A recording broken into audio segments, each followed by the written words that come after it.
The way that you know you're worthy is that you have it. You feel like an imposter when you're an imposter.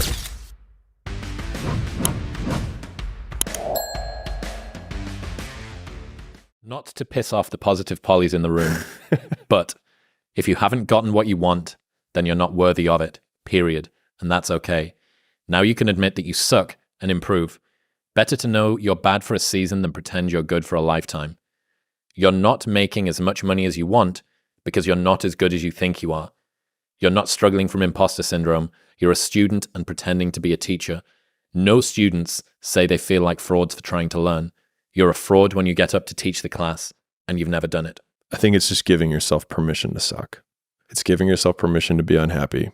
It's giving yourself permission to not achieve while you do for a long period of time. It's giving yourself permission to lose friends. It's giving yourself permission to do things that's different than people in your social circle or your age group are doing. It's giving you permission, giving yourself permission to be an exception so that you can become exceptional. And a lot of that, the whole positive poly mantra of like, I saw a post a girl made and she was like, you are worthy. And that's what made that tweet. All my tweets are just responses to shit I see. And so this girl was like, I say this to myself in the morning, like, you are worthy, you are amazing, you are a goddess. And I was like, you're not a goddess because you don't control me. And you don't have the things that you want. You keep thinking that you saying that you're worthy is going to somehow make it true. But like the way that you know you're worthy is that you have it. That's it. Like that is the litmus test. Are you worthy of $1 billion? Well, are you a billionaire? No, then you're not worthy. And so just like, I think we have these things, it's just like you're unbalanced. It's like, you're not worthy. There's these things that we're programmed to say, oh, that's bad. You have to tell everyone they're worthy. Everyone's beautiful. No, if everyone were beautiful, then no one's beautiful. And yet again, we're back at square one. And so it's I guess drinking the tonic, it's going through the shit, which is honestly the boring stuff that no one wants to do for an extended period of time. And accepting that you suck and that it is okay, because the first step is accepting that you suck so that you can do the second step, which is doing something about it. What about you're not making as much money as you want because you're not as good as you think you are?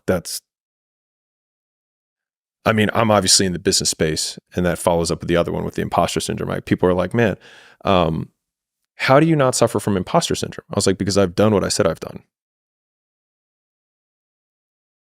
And the people who get up on stage and try and teach a class on shit they haven't done, it's like that, like you feel like an imposter when you're an imposter. Like, don't try and kill that voice, listen to that voice and get the evidence to make that voice shut the fuck up. Like if I get on stage and I say, I can bench 315, is there like, do I feel like an imposter when I say that? No, I state fact. But and presumably if you're pioneering and breaking new ground, you know, you just put the biggest investment that you ever did into this new thing. Yeah. That is a new level that you get to. Yeah. And that's one that's to do with finance, but there could be another one that's to do with capacity or competence. Sure. You could be sitting down in a room doing a deal which is time-bound in a way that it's never been before, or is in an industry only tangential to one that you've been in before. Yeah. Each time that you do something new, by definition, you're an imposter because you haven't done it before. Now, if you're teaching, that's different. But if you're growing sufficiently quickly, most of the time it's fresh snow. So this is a topic I love, but I think the difference between doing something new and being an imposter is one is pretending to be something that they're not.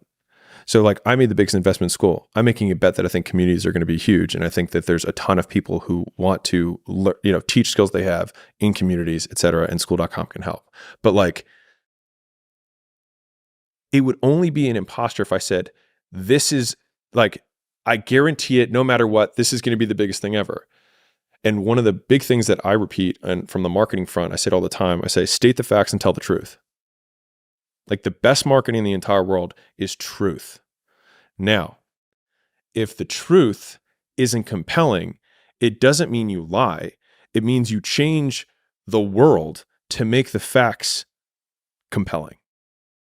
As in, if I say, man, I want to be like, you see this one all the time. 18-year-olds who are like, I want to be a motivational speaker, right? You say, okay, well, what are your facts? You've done nothing. Great. So they then lie so that they can try and claim success that they don't deserve, so they can get authority that they can't back up, and eventually are called out and are flattened. To be fair, they only impress people who don't know anything anyways. So if they're honest about it, they look at their fact sheet and say, what would a motivational speaker have to have in order for them to have authority? And then that becomes your action list of what you need to do. And then once those facts are the truth, then you can state the facts and tell the truth. And then people will be like, wow, that's so motivational. But all you did was tell the truth. And so like, that is why I've so wholeheartedly rejected one, like, you are worthy. You are not worthy. If you had it, then you wouldn't even need to say you were worthy, because you'd already fucking have it. And if you were, and like, I struggle with imposter syndrome. Why? You only struggle with imposter syndrome because you're fucking lying. Like, that's why you feel like an imposter. And now they're like, well, the thing is you can fudge the truth. Like, you can not lie is very different than telling the truth. Like, I can make something seem a certain way without deliberately breaking the law, but I'll know.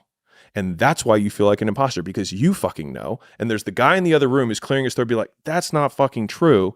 And then that discord. But if you just say what you have done, or you say what you are doing, I'm making this big investment. It's a big bet for me. The reason I'm making this bet is because I see this trend and I think it's a good idea. I could be fucking wrong, but I'm not going to feel like an imposter because of it, because that's the truth.